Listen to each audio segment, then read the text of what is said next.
நம்ம தமிழ் திரையுலகில் இப்போ வந்து காதல் கதை வர்றது ரொம்ப அபூர்வமாயிடுச்சு. இப்போ ரொம்ப ரொம்ப அபூர்வமாயிடுச்சு. ரொம்ப அதிகமாக வர்றதே இல்லை இப்போலாம். ஆமாம், ஒரு 20 வருஷத்துக்கு முன்னாடி 25 வருஷத்துக்கு முன்னாடிலாம் ஒரு 10 படம் ரிலீஸ் ஆச்சுன்னா அதில் வந்து 6 படம் காதல் கதையாக தான் இருக்கும். ஒரு 4ல் 1 குடும்ப கதையாக இருக்கும், ஒன்று த்ரில்லராக இருக்கும், 2 அடிதடி கமர்ஷியல் அப்படி இருக்கும். இப்போ 10 படம் ரிலீஸ் ஆச்சுன்னா 10 படமே அடிதடி, வெட்டு குத்து, கஞ்சா கடத்தல், கத்தி குத்து, ரேப்பு, பழகிட்டான் போயிட்டு இருக்கு. காதல் கதையே அபூர்வமா போச்சு. அந்த நேரத்தில் ஒரு காதல் கதை ஒரு படம் வருங்கும் போது அதுவே மனசுக்கு இப்போ சந்தோஷமா இருக்கு. நிறைய ஹீரோக்கள் வந்து தொடர்ந்து காதல் கடை பண்ணி தான் பெரிய ஹீரோ ஆயிருக்காங்க. இப்போ விஜய் சார்லாம் பார்த்தா ஃபர்ஸ்ட் மேக்ஸிமம் 25-30 படம்லாம் காதல் படம் தான். அதுக்கப்புறம் கமர்ஷியல் ஹீரோவாகி அப்புறம் இளைய தளபதி இங்கே தலைவர் ஆயிட்டாரு. அது மாதிரி அஜித் சாரும் அப்படித்தான். பிகினி அவரும் 20-25 படம் லவ் ஸ்டோரி தான். அதுக்கப்புறம் இப்போ வீரம், விசுவாசம், விடாமுயற்சின்ட்டு வேற ரேஞ்சில் போயிட்டு இருக்காரு. ஆனால் எம்ஜிஆருக்கும் சிவாஜிக்கும் எம்ஜிஆர் சாருக்கும் எவருக்கும் படமா அன்பேவா முழுக்க முழுக்க லவ் ஸ்டோரி. நடிகர் திலகம் சிவாஜி கணேசனுக்கு எவர் கிரீன் படம்னா வசந்த மாளிகை, அது லவ் ஸ்டோரி தான். லவ் ஸ்டோரிலாம் பார்க்கும்போது அது ஒரு ஈர்ப்பு இருக்கும், மனசுக்கு சந்தோஷமா இருக்கும். நம்மளால முடியலைங்கும் போது ஒரு ஹீரோ ஒரு பொண்ணை கட் பண்ணி லவ் பண்ணிட்டான் ட்வீட் போறாங்க போது நமக்கு சந்தோஷமா இருக்கும். சரி ஓகே, நம்ம நினைக்கிறோம் முடியல, ஒருத்தன் நினைச்சிட்டு ட்வீட் போடுறான். ஆமா, இப்ப அதுக்கும் இல்லை. இப்ப நம்ம கச்சக்காரத்தை நினைக்கிறோம், கொலை கொண்டு நினைக்கிறோமா? ஆனா இதைத்தான் பண்ணிக்கிட்டு இருக்காங்க இப்போ. அதுல இந்த நேரத்துல லவ் ஸ்டோரி, கண்ணீரா லவ் ஸ்டோரிங்கிறது ரொம்ப ஆரோக்கியமான விஷயம். முழுக்க முழுக்க மலேசியாவிலேயே படப்பிடிப்பை நடத்தி, நல்ல வேலை ஆடு விஷயம் இங்கே வச்சிங்களே, நீங்க அங்கேயே வச்சு அங்கேயே ரிலீஸ் பண்ணிக்கிறாம.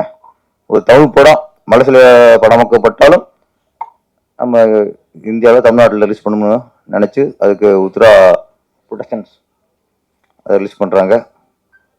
ஆமா, அவங்களுக்கு வாழ்த்துக்கள். இப்போ வாகை புடிச்சதா இருக்கட்டும், உத்தரா ப்ரொடக்ஷன் சார் அவர் பேசும்போது இருக்கட்டும், ஒரு ஆனந்தத்தை இங்கே வெளிப்படுத்தினாங்க. சிறிய படங்கள் தேட்டு கிடைக்க மாட்டேங்குது, ஆள் வர மாட்டேங்கிறாங்க, படத்தை முடிச்சாலும் ரிலீஸ் பண்ணுறதுக்கு ரொம்ப சிரமமா இருக்கு. இது வந்து இவங்களுடைய ஆளுங்க மட்டும் இல்லை, இன்னைக்கு சிறு படங்கள் பண்ற எல்லா பிடிச்சிருக்கும் இந்த ஆளுங்கள் தான். இதுக்கு எங்கே விட, எங்க தவறு, இதுக்கு என்ன ஒரு முடிவு, ஏகப்பட்ட கேள்வி. நம்ம யாரும் இங்க குறை சொல்ல முடியல. ஏன்னா இப்ப தேட்டர் தர மாட்டேங்கிறாங்க தேட்டருக்கார குறை சொல்றோம். அவங்க என்ன சொல்றாங்க, சின்ன படத்தை போட்டா தேட்டருக்கு ஆள் வர மாட்டேங்கிறாங்க, 10 பேர் 5 பேர் இருக்காங்க அப்படின்னு அவங்க குறை சொல்றாங்க. எந்த பக்கம் நியாயம்னு யோசிக்கணும். அது வந்து ரெண்டும் உண்மைதான். சின்ன படங்களுக்கு தேட்டர் கிடைக்கலைங்கிறது உண்மைதான். சிறிய படங்களுக்கு மக்கள் ஆதரவு தர மாட்டேங்கிறாங்க, அவங்க தேட்டருக்குள்ள வர மாட்டேங்கிறாங்க அப்படிங்கிறதும் உண்மைதான். ஆனா ரெண்டுமே குறை தான். திரையுலகுக்கு ரெண்டுமே மிகப்பெரிய ஒரு குறை. அப்ப இதை எப்படி நிவர்த்தி பண்ணணும், அங்கேயே யோசிக்கணும். நம்ம மாறி மாறி குறை சொல்லிட்டே இருந்தோம் வச்சுங்களேன், அது வந்து ஒரு வேலைக்கு ஆகாது. மக்களை தியேட்டருக்குள்ள கொண்டு வரணும், அதுதான் இன்னைக்கு வேண்டிய விஷயம். அதுக்கு என்ன பண்ணணும், தயாரிப்பாளர்கள் என்ன பண்ணணும், இயக்குநர்கள், நடிகர்கள்லாம் இப்போ இயக்குனரும் டெக்னீஷியன் தான், படத்தை முடிச்சு கொடுத்துருவாங்க, அவ்வளோதான். அதுக்கப்புறம் ப்ரொடியூசருக்கு தான் சவாலாக இருக்கு. அவ ப்ரொடியூசர் தான் யோசிக்கணும், ஏன் வர மாட்டேங்கிறாங்க, என்ன சிக்கல், எதுக்கு உள்ள வர பயப்படுறாங்க. ரேரா, ஏதாவது ரேரா ஒரு படம் 2 படம் தான் ரேரா ஓடுது. அது கூட சின்ன படமா இருக்கும், அது பெரிய கம்பெனிக்கு வாங்கி ரிலீஸ் பண்ணுவாங்க. அந்த மாதிரி படங்கள் தான் அவங்க கையில் நிறைய தியேட்டர் இருக்கும், அதுதான் போய் கொஞ்சம் ரீச் ஆகுது. சமீபத்தில் ராஜன் சார் இதில் பேசி முடிக்கணும். ராஜன் சார், ராஜனா பேசுறப்ப சமீபத்தில் இப்போ சின்ன படம் தியேட்டர் கிடைக்கலைங்கிறது ஒன்று. இப்போ தியேட்டர் ரிலீஸ் பண்ணும்போது அவங்க இப்போ ஒரு ரிக்வஸ்ட் பண்றாங்க. யாரோ ப்ரொடியூசர் வந்து வட்டிக்கு வாங்கியோ கஷ்டப்பட்டு ஒரு படத்தை முடிச்சு தியேட்டருக்கு போனா நீங்க ஃபர்ஸ்ட் 2 நாள் நீங்க 50 டிக்கெட் எடுத்து ஆள் அனுப்புங்கிறாங்க. நம்மளும் படத்தை எடுத்து நடிகை சம்பளத்தை கொடுத்து டெக்னீஷியன் சம்பளத்தை கொடுத்து வட்டியை கட்டி படத்தை ரிலீஸ் பண்ணா நீயே தியேட்டருக்கு ஆள் கொண்டு வான்னு சொன்னா இங்கதான் சினிமா எந்த அளவுக்கு ஆபத்துல இருக்குன்னு யோசிக்கணும். பிடிச்சதுதான் வேலை. அது கூட 50 டிக்கெட் 50 ஆள் உள்ள அனுப்பணும். என்ன வேலை கடைசி புடிச்சுக்கு என்ன வேலையை போச்சு? இப்ப அவனு டிக்கெட் கிளிக்கிற வேலையை போச்சு கடைசியா தேட்டர்ல போய். பெரிய ஒரு ஆபத்துல இருக்கு இது. நானும் பேசிட்டு இப்ப உதயகுமார் சாரும் பேசி ராஜன் சாரும் பேசிட்டு இது பேசிட்டே போற விஷயமே இல்லது. இதுக்கு தீர்வு வேணும். நடிகருடைய சம்பளத்தை குறைக்கணும், இயக்குனர் சம்பளத்தை குறைக்கணும், டெக்னீஷியன் சம்பளத்தை குறைக்கணும், ஷூட்டிங் செலவு குறைக்கணும். இது மட்டும் இல்லையே ப்ரொடியூசருடைய சூழ்நிலை. இது மட்டும் இல்லையே. நாங்க எல்லாம் குறைச்சிக்கிறோம், எல்லாம் பண்ணிக்கிறோம், செலவு குறைப்போம், எல்லாம் ஒத்துழைக்கணும். நாங்க ஒத்துழைக்கிறோம். ஓகே, ஒத்துக்கிற எல்லாம் ஒத்துட்டாங்க எல்லாருமே. இது இல்ல பிரச்சனை. இப்போ ஷூட்டிங் செலவு குறைக்கிறது பிரச்சனை இல்லை, ரிலீஸ் பண்றதும் பிரச்சனை. அதான் போராட்டம். நீ படம் பண்றது ஈஸி, பணம் இருந்தா படம் பண்ணிடலாம். ரிலீஸ் பண்றதா இன்னைக்கு முடியல. தியேட்டர் எங்க இருக்கு? யார் கையில இருக்கு? யார் ஆக்கிரமிச்சிருக்கா? ஏன் கிடைக்க மாட்டேங்குது? இல்ல கிடைச்சாலும் கூட்டம் வர மாட்டேங்குது. அதான் இப்ப நான் கேட்ட கேள்வி. மக்கள் ஏன் வர மாட்டேங்கிறாங்க? ஒண்ணு, நம்ம நிறைய படங்கள் தரம் இல்லாம இது இல்லாம எடுத்து கொடுத்தாலும் பார்த்து பயந்துட்டாங்களா? அதுவும் ஒண்ணு இருக்குல்ல. 4 சின்ன படம் பார்த்து என்னடா போட்டு வச்சு கொண்டுட்டாங்களே அப்படின்னு சொல்லி அடுத்து இன்னும் சின்ன படம் வரும்போது பயப்படுறான். மக்களை பொறுத்த வரைக்கும் ஒன்னே ஒண்ணுதான் சார். இன்னைக்கு டிக்கெட் விலை சொல்றான், அதெல்லாம் இல்ல. ஒரு படத்துக்காக அவன் ஒதுக்குற நேரம், இன்னைக்கு நேரம்ங்கிறது மிகப்பெரிய விஷயம். ஒரு படமா 3 hours அங்கே தேட்டருக்குள்ள, அதுக்கு முன்னாடி 1 hour, பின்னாடி 5 hours 6 hours நான் ஒரு படத்துக்கு ஒதுக்கணும். படம் தேட்டருக்கு போறேன் தான். அப்ப நான் இன்னைக்கு 6 மணி நேரம் ஒரு படத்துக்காக காலத்தை ஒதுக்குறேன்னா அந்த படம் அதுக்கான ஒர்த்தா இருக்கணும். அதான் முக்கியம். அப்படி ஒர்த்து இல்லைங்கிற பட்சத்துல உள்ள வரமாட்டேங்கிறான். அப்ப நிறைய விசாரிக்கிறாங்க. விசாரிச்சு அதுக்கப்புறம் உள்ள வரான். அப்ப பெரிய ஸ்டாருங்கிறதுக்கு எங்க தப்பிக்கிறாங்கன்னா அது ஒரு போதையா போச்சு. நான் ஒரு பெரிய ஸ்டார் படத்தை ஃபர்ஸ்ட் ஷோ பார்த்துட்டேங்கிறது அது ஒரு ஃபேண்டசி, அது ஒரு போதை. அப்ப அதுலதான் தப்பிக்கிறாங்க. பெரிய படம் தப்பிக்கிறாங்கன்னா இந்த போதை தப்பிச்சுறாங்க. ஃபர்ஸ்ட் ஷோ அப்படின்னு போய் கூஞ்சுறாங்க. 2-3 நாளும் போய் பாத்துறாங்க. அது படம் நல்லா இருக்க நல்லா இல்லைங்கிற அதுக்கு அந்த ஆராய்ச்சி அங்கே இல்லை. சின்ன படங்களுக்கு தான் மக்கள் இது நல்ல படமா போய் பார்க்கலாமா, இதுக்கு டிக்கெட் கொடுத்து போய் பாக்குறது ஒர்த்தா, இதுக்கு 6 மணி நேரம் நம்ம ஸ்பெண்ட் பண்றது ஒர்த்தாங்கிறது எங்கே பண்றாங்க? சின்ன படத்துக்கு மட்டும்தான் இந்த ஆராய்ச்சி. பெரிய படங்களுக்கு போய் விழுந்துறாங்க. அப்ப சின்ன படத்தை காப்பாத்துறதா இன்னைக்கு நம்மளோட வேலையா இருக்கணும். மக்களை வரவழைக்கிறதுக்கு என்ன வழி? டிக்கெட் விலையா அது கொஞ்சம் அதுக்குன்னு சில தியேட்டர் ஒதுக்கணும். 20 ரூபா பாப்கார்ன்லாம் இன்னைக்கு 150 ரூபா 200 ரூபா விற்கிறாங்க. தியேட்டருக்கு குழந்தைய கூப்பிட படம் பார்க்கறது டிக்கெட் விலையை விட பேரண்ட்ஸ் குழந்தையோட தியேட்டருக்கு போறது பயப்படுறாங்க. இப்போ உள்ள போயிட்டா இன்டர்வியூல குழந்தைகளுக்கு ஏதாவது வாங்கி கொடுத்து ஆகணும். பெரியவங்களுக்கு தான் படம் நல்லா இருக்கா நல்லா இல்லையா, நல்லா இருந்தா திருப்தி, இல்லைன்னா திருப்தி இல்லை. குழந்தைகளுக்கும் அப்படியே இல்லை. தியேட்டருக்கு போனா ஏதாவது வாங்கி சாப்பிடணும். நீ வாங்கி கொடுக்காம வந்தா அது எவ்வளவு காவியமா இருக்கட்டும், அதுக்கு டல்லு தான். அப்ப அதுல வாங்கி கொடுக்கும்போது அதுக்கான பாப்கார்னா இருக்கும், கூல்ட்ரிங்ஸா இருக்கட்டும், பப்ஸா இருக்கட்டும், அது விலை என்ன? இன்னைக்கு வியாபாரம் வேற, கொள்ளடிக்கிறது வேற. 30 ரூபா பொருளை 40 ரூபா 50 ரூபாய்க்கு விற்கிறது வியாபாரம். 30 ரூபா பொருளை 300 ரூபாய்க்கு விற்கிறது கொள்ளை, பகல் கொள்ளை. அப்ப இந்த கொள்ளையை தடுக்கிறது அரசாங்கத்தோட கடமை. 30 ரூபா பொருள் நீ தியேட்டருக்குள்ள போனா 300 ரூபாய்க்கு கொடுத்தினா நீ மக்கள் கொள்ளடிக்கிற. மக்கள் யார் நம்பியிருக்காங்க? மக்களை போய் கேண்டீனா போய் அடிக்க முடியும்? இதுக்கு பொறுப்பு அரசாங்கம். ஒரு காலத்துல ஏர்போர்ட்ல தான் டீ 100-150 ரூபா இருக்கும். ஏர்போர்ட்ல தான் ஒரு ஒரு பப்ஸ் பார்த்தா 50-60 ரூபா 100 ரூபா ஆகும். இன்னைக்கு ஏர்போர்ட்டை விட தியேட்டர்ல தான் இந்த கேண்டீன் உள்ள பொருள் ரேட்ல ஜாஸ்தி. அப்ப கேண்டீன் நடத்துறவங்க அவங்க இஷ்டத்துக்கு விலை ஏத்திக்கலாம்னா அதுக்கு அரசாங்கம் கண்ட்ரோல் பண்ணும்ல. இதையும் கண்காணிக்கணும். ஒரு டிக்கெட்டை நாங்க பிளாக்ல வித்தா 150 டிக்கெட்டை 200 ரூபாய்க்கோ 250 ரூபாய்க்கோ வித்தா அது பிளாக் டிக்கெட், சட்டப்படி குற்றம். கரெக்ட் தானே? அப்ப 100 ரூபா 30 ரூபா பாப்கார்னை நீங்க 150 ரூபாய்க்கு வித்தா சட்டப்படி கரெக்டா? தப்பு தானே? அப்போ ஒரு பொருளுக்கு என்ன நிர்ணயம்? அதுக்கு நீ வெளியில் ரோட்டுகளில் போட்ட ஒரு 10 ரூபா லாபம் வை, ஒரு கொஞ்சம் ஏசி வச்சா 20 ரூபா 20 ரூபா லாபம் வை. தேட்டரா மாலை ஒரு 30% வை. 20% 30, அதாவது 30ங்கிற 300 எங்க இருக்கு? இதனால ஃபர்ஸ்ட் இதெல்லாம் ஆராயணும். நம்ம இதெல்லாம் ஆராய்ச்சி பண்ணி சும்மா தேட்டருக்கு வர முடிக்கிறான்னா நம்ம வர வச்சு அவன் போட்டு கொண்டுக்குறோம். அவனை போட்டு எதை எடுத்தாலும் வந்து கொள்ளை அடிக்கிறோம். கார் பார்க்கிங் கொள்ளை, கேண்டீன்ல ஏதாவது கொள்ளை. இன்னைக்கு இவங்களா பேசும்போது அப்ப வாகை குடிசர் அவ்வளவு சந்தோஷமா பேசிக்கிறோம்ல. சின்ன பிள்ளை குடிசர் ஏன் இன்னைக்கு வந்து ஒரு படத்தை ரிலீஸ் பண்ணிட்டு இன்னைக்கு வந்து அர்த்தத்தோட பேசுறாருன்னா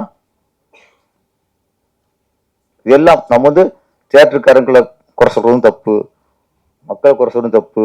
தப்பு நம்ம மேல வச்சுக்கிட்டு நம்ம வந்து ஒரு கண்ட்ரோல் பண்ண முடியல நம்மளால. அதை ஆராய்ச்சி பண்ணணும். மக்களை உள்ள கொண்டு வரதுக்கான ஆராய்ச்சியை பண்ணணும். நான் எதிர கேள்விப்பட்டதான்.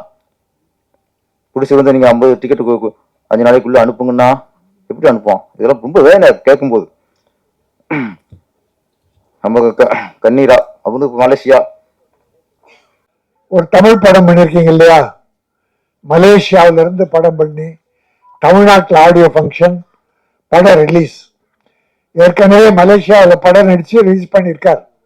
அதை தமிழ்நாட்டை, அது மட்டும் இல்ல, 2 பேருமே பேசும்போது அருமையான தமிழ பேசுறாங்க. நீ இங்க பார்த்தீங்கன்னா தமிழே இங்கிலீஷ் கலக்காம பேசுறதே இல்லை. போன வருஷம் மட்டும் இங்கிலீஷ் டைட்டில் வந்த படங்கள் எத்தனை இருக்கும் யோசிச்சு பாருங்க. டைட்டில் இங்கிலீஷ், பெரும்பாலும் அது ஒரு நாகரிகமா இப்போ தமிழ்நாட்டில் வந்துருச்சு. ஆங்கில டைட்டில். இந்த படத்துக்கு பேர் கண் நீரா, கண்ணில் நீரா இல்ல பெண்ணின் கண்ணியுடைய நீரா, சோகத்தால் காதல் ஃபெயிலியராக கண்ணீர் வடித்தாளா என்பது கதையில பார்த்தா தெரியும். கண் நீரா. ஆனால் சொன்னார்கள் ஹீரோயினி பெயர் நீரா. அவள் வடிக்கும் காதல் கண்ணீரா என்று தெரியாது, பார்த்தால் தெரியும். ஆனால் தமிழகத்தில் பெண்கள் சமீப காலத்தில் தொடர்ந்தே ஒரு 10-15 ஆண்டுகளாக பெண்கள் கண்ணீர் அல்ல செந்நீர் வடித்துக் கொண்டிருக்கிறார்கள். அதை கேள்விப்பட்ட நாங்கள் எல்லாம் ரத்த கண்ணீர், பெற்றவர்கள் ரத்த கண்ணீர் வடித்துக் கொண்டிருக்கிறோம். எங்கள் கண்ணில் இப்பொழுது கண்ணீர் வருவதில்லை, செந்நீர் ரத்தம் வடித்து கொண்டிருக்கிறது. இப்பொழுது கூட ஒரு பல்கலைக்கழகத்திலே ஒரு பெண் பாலியல் பலாத்காரம், அது இன்றைக்கு பெரும் பிரச்சனையாக ஓடிக்கொண்டிருக்கிறது. தொடர்ந்து இப்பொழுது மட்டும் இல்ல, எந்த ஆட்சி வந்தாலும் இந்தியாவிலே இது அதிகரித்து விட்டது. இது ஆட்சி கோளாறா, காவல்துறை கோளாறா, மக்கள் கோளாறா என்றால் மக்கள் தனி மனித ஒழுக்கம் கட்டுவிட்டது. காவல்துறையிலே கருப்பு ஆடுகள் நுழைந்து விட்டது. பல ஆட்சியிலே அவலங்களும் நடைபெறுகிறது. அதனால்தான் இப்படிப்பட்ட என் அருமை குழந்தைகள், பெண் குழந்தைகள் பாதிக்கப்படுகிறார்கள். பாலியல் பலாத்காரம். இங்கே வில்லிவாக்கத்திலே ஒரு 5-6 ஆண்டுகளுக்கு முன்னாலே மாற்றுத்திறனாளி பெண், அந்த குழந்தைய 7-8 பேர். எவ்வளவு கேவலம், எவ்வளவு கேவலம். மனிதா வாழ்கிறான் இங்கே. எல்லோரும் அல்ல, நம் குடும்பம் நல்லா இருக்கணும், எல்லா குடும்பம் நல்லா இருக்கணும். அது பெண்கள் தெய்வத்துக்கு இணையானவர்கள். தாய் என்றால் தெய்வம். அப்படிப்பட்ட பெண் இனத்தை, குழந்தைகளை 8 வயசு 10 வயசு குழந்தைகளை, கல்லூரி பெண்கள், ஒரு நாய் கஞ்சா அடித்து விட்டு புறம்போக்கு நாய்கள் இளைஞர்கள் என்ற பெயர்ல கல்லூரி பெண்கள் பின்னாலே அலைவது, ஒருவேளை காதல். அந்த பெண்ணுக்கு தெரியவே தெரியாது, அவ பார்த்தது கூட இல்லை. இவனா ஒருவேளை காதல் வச்சுக்கிட்டு ஒரு நாள் திடீர்னு காதல்னா இல்லைன்னா கத்தியால குத்திடுறான், திராவம் வைத்துறான். அநியாயம் நடக்கிறது. யாரோ சிலர் தான், எல்லோரும் அல்ல. இதற்காக நாட்டில் சட்டம் ஒழுங்கு கட்டிவிட்டது என்பதெல்லாம் போலி. இது தனிமனித ஒழுக்கத்தை சார்ந்தது. சட்டம் ஒழுங்கு கட்டிவிட்டது என்றால் ஒரு மாவட்டம் தோறும் பெரிய கலவரங்கள் நடந்து பெரிய இழப்பு வரும்போது சட்டம் ஒழுங்கு கட்டுவிடும். ஆனால் இது கூட நடக்கக்கூடாது, இதை அனுமதிக்க கூடாது. அரசாங்கம் இதில் மிக விழிப்போடு இருக்க வேண்டும். இருக்கிறார்கள், சில நேரம் தெரியாமல் நம்ம சொல்லிட்டா பண்றோம். அதெல்லாம் இப்ப இந்த பல்கலைக்கழகத்திலே பெரிய வளாகம், இந்தியாவில் புகழ்பெற்றது. பல்லாயிரக்கணக்கான மாணவர்கள் படிக்கிறார்கள். யாரோ காதலிக்கிற போது எவனோ ஒருவன், அவன் 26 குற்றங்கள் புரிந்திருக்கிறான், வழக்கு இருக்கிறது. அந்த சொறி நாயை, வெறி நாயை அந்த பல்கலைக்கழகத்துக்குள்ளே போய் கொண்டு வந்திருக்கிறது.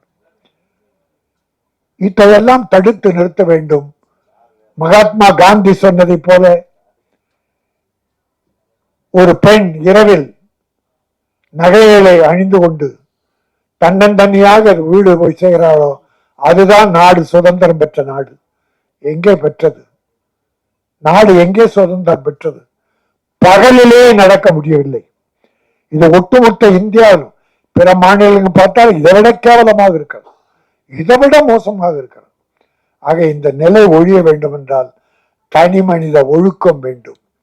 ஒவ்வொருவரும் எல்லோரையும் தன்னுடைய தங்கையாக, தாயாக பாதிக்க வேண்டும், மற்றவர்களுக்கு பாதுகாப்பாக இருக்க வேண்டும் என்பதை இந்த கண்ணீரா, பெண்ணின் கண்ணீராக செந்நீராக வரக்கூடாது என்று சமூக அக்கறையோடு இந்த வாய்ப்பை பயன்படுத்தி தெரிவித்துக் கொள்கிறேன்.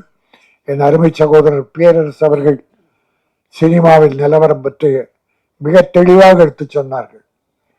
சினிமா சில நேரங்களில் நன்றாக இருக்கிறது, பல நேரங்களில் நன்றாக இல்லை. அதற்கு அவர் சொன்ன காரணங்கள் சரியாக இருந்தது. டிக்கெட் உயர்வு அது ஒரு காரணம். ஆனா பெரிய படத்துக்கு 150 ரூபா வந்து 500, 1000 கொடுத்து வாங்குறான். சின்ன படத்துக்கு உள்ள போக மாட்டேங்கிறான்.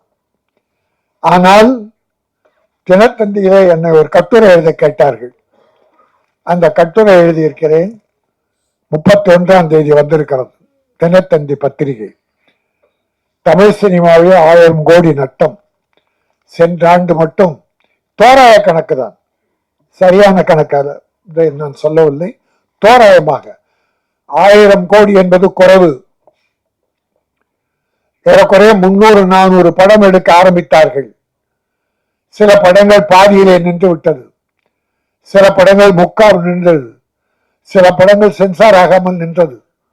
ஆனால் 241 படங்கள் சென்ற ஆண்டு ரிலீஸ் ஆனது. 241 படங்கள், பெரிய படங்கள் ஒரு 30, பெரிய பட்ஜெட் 50 கோடி, 100 கோடி, 200 கோடி, ஒரு 30-40 படங்கள். மீடியம் பட்ஜெட் ஒரு 100-150 படங்கள், 100 ஒரு 50-60. சிறுமுகத்திற்கு படங்கள் தான் ஒரு 150க்கு மேலே. அவங்க எங்கெங்கயோ பரட்டி கடன் வாங்கி உட வாங்கி இப்படி தம்பி மலேசியாவில இருந்து அக்கறையோடு இந்த படத்தை போல பல பேர் எடுக்கிறாங்க. படம் எடுக்க முடியுது, ஆனா ரிலீஸ் பண்ண முடியல. அதற்கு காரணம் வியாபாரம் இல்லை, பைனான்ஸ் கொடுக்க ஆள் இல்லை. வெட்கக்கேடான விஷயம் சொல்றேன்.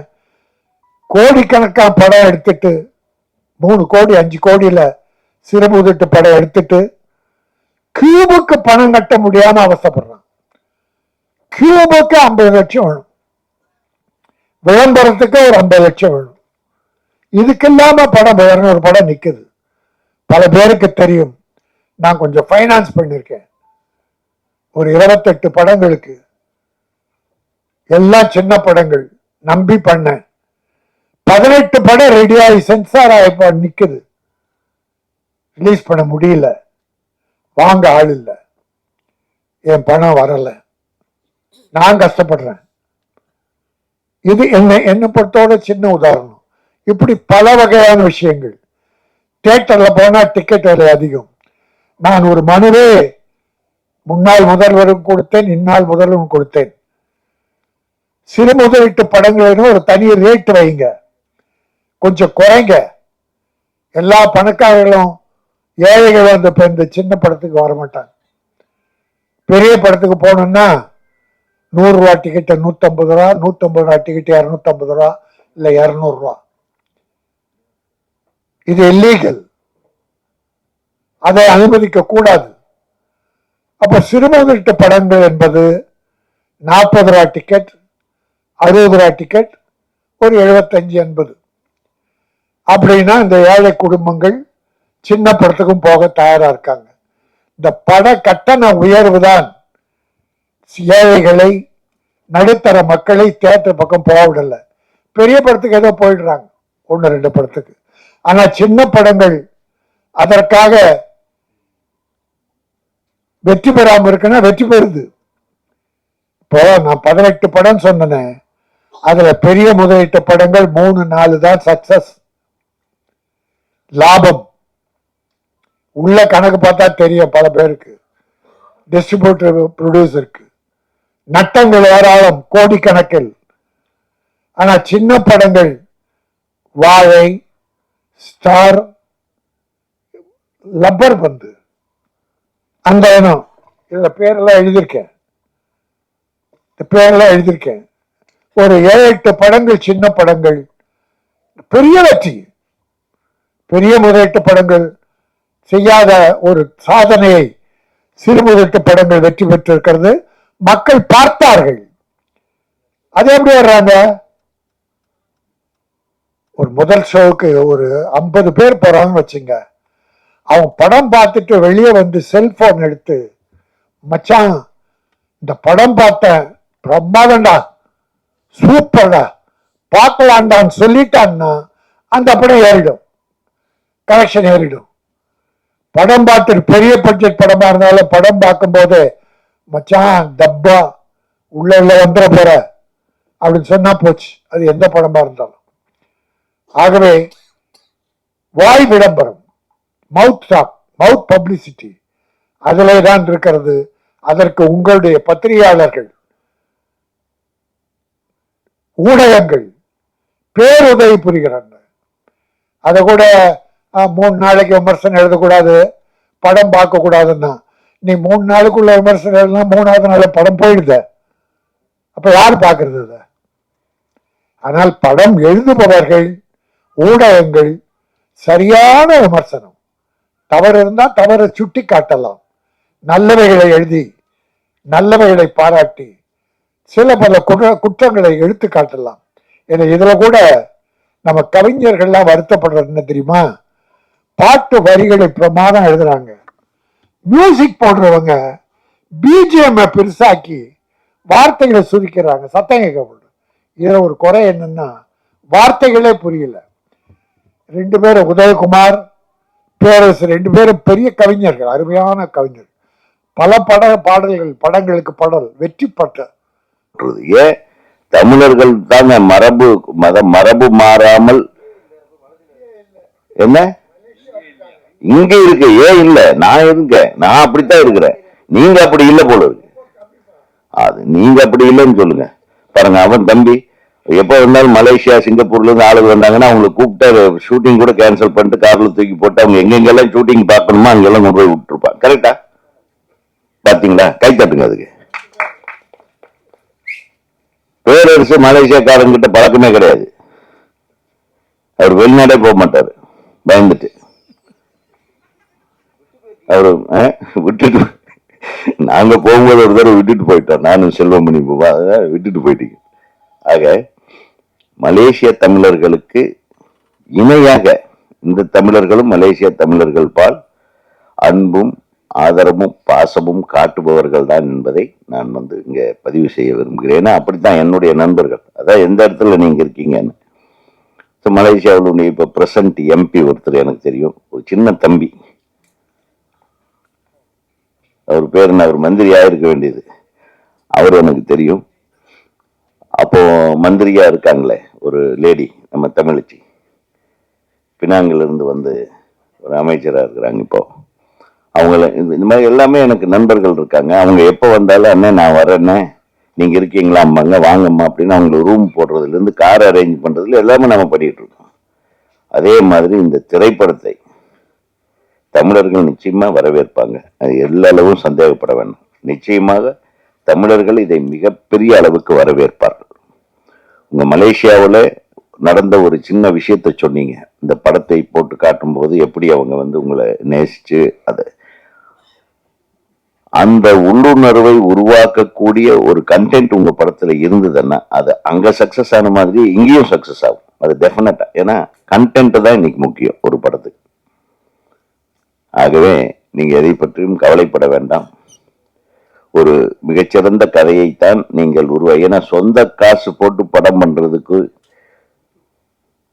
2 இளைய தம்பதிகள் முடிவெடுத்திருக்கிறீங்கன்னா அந்த முடிவுக்கு ஃபர்ஸ்ட் ரிசல்ட் உங்களுக்கு பிறக்க போற குழந்தை இல்லையா, அது ஒரு பிறந்துச்சு. அதுக்கப்புறம் இது அடுத்தது 3வது வேற, அதுக்கப்புறம் 1, அதுக்கப்புறம் 1, அதுக்கு முன்னாடி 1 தெரியாது. எனிவே அதே மாதிரி இந்த திரைப்படத்தின் ரிசல்ட் உங்களை மிக மிக மகிழ்விக்கும் ஒரு ரிசல்ட்டா இருக்கும். ஏன்னா இங்க எல்லாம் சினிமா தியேட்டர் கிடைக்காது, அதுக்கு தான் என் தம்பி உண்மையை சொல்லி உடைச்சு விட்டா, நீங்க டென்ஷன் ஆக வேண்டாம். இப்பவும் சொல்ற, நல்ல கண்டென்ட் உள்ள படங்களுக்கு தியேட்டருக்கு ஆள் வர்றாங்க. லப்பர் பந்துக்கு வரலையா? லப்பர் பந்துக்கு வந்தாங்க. எத்தனை சின்ன படங்கள் கேள்விப்பட்ட அப்புறம் கூட்டமா வர ஆரம்பிச்சிட்டாங்க. அதனால அது 2 விஷயம் இருக்கு. அரசாங்கத்துக்கு கோரிக்கை வைப்பது பல வருஷமா வச்சுக்கிட்டே தான் இருக்கிறோம். தியேட்டருக்காரங்க வச்சு செஞ்சுட்டே தான் இருக்காங்க. இதை மாத்துறதுக்கு யாரு பண்ணணும்? நீங்க தம்பி சொன்ன மாதிரி தயாரிப்பாளர்கள் ஒரு முனைப்பா ஒற்றுமையா இருக்கணும். ஒற்றுமை இல்லைன்னா இந்த சினிமாவில் நம்ம எதுவுமே சாதிக்க முடியாது. இதே புரட்சி தலைவர் காலத்துல சினிமாவுக்கு ஒரு பிரச்சனை வந்ததே இல்லை. யாருனாச்சும் பிரச்சனை பண்ணா சின்னவர்கிட்ட நியூஸ் போயிடும் அப்படின்னு உடனே எல்லாமே அடங்கிடுவாங்க. எந்த ஒரு தியேட்டர்லயாவது பிரச்சனை வந்திருக்கு? எந்த ஒரு படமாவது ரிலீஸ் ஆகாம இருந்திருக்கா? சொல்லுங்க பார்க்கலாம். குப்பை படம் கூட ரிலீஸ் ஆகும் புரட்சி தலைவர் காலத்தில் தான் சொல்றேன். அதுக்கப்புறம் இந்த அரசியலும் சினிமாவும் 2 கலந்ததுனால வந்த பிரச்சனை தான். அரசியல்வாதிகளுக்கு சினிமாவுக்கும் சம்பந்தமே இருக்கக்கூடாது. சினிமாவை ஒரு சுதந்திரமான காற்றாக சுவாசிக்க விட்டு வேண்டும். அதைதான் சொல்லுவாருன்னு எதிர்பார்த்தேன். ராஜன்னா இப்ப அதெல்லாம் கொஞ்சம் அடக்கி வாசிக்கிறார். என்ன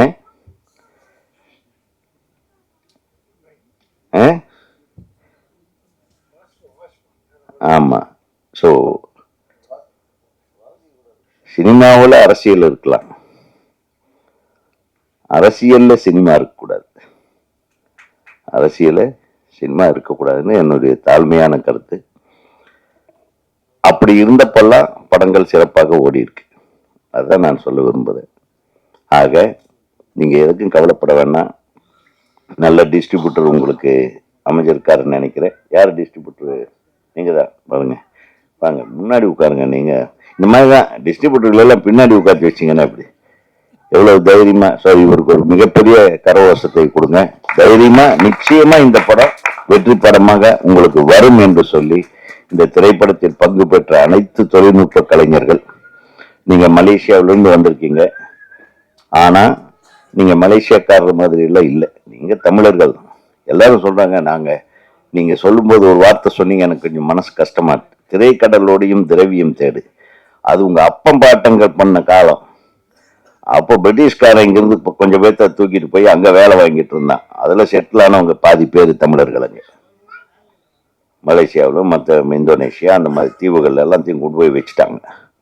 அவங்க வேலைக்காக நம்மளை கொண்டு போய் வச்சாங்க. அப்படியே பாரம்பரியமா அங்கேயே இருந்து பிறந்து வளர்ந்து அப்படியே குடும்பமா ரப்பர் தோட்டங்கள்ல வேலை செஞ்சு அந்த மாதிரி கஷ்டப்பட்ட காலங்கள் அது.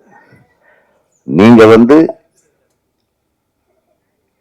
அங்க அனுப்பப்பட்டவர்கள் தானே தவிர,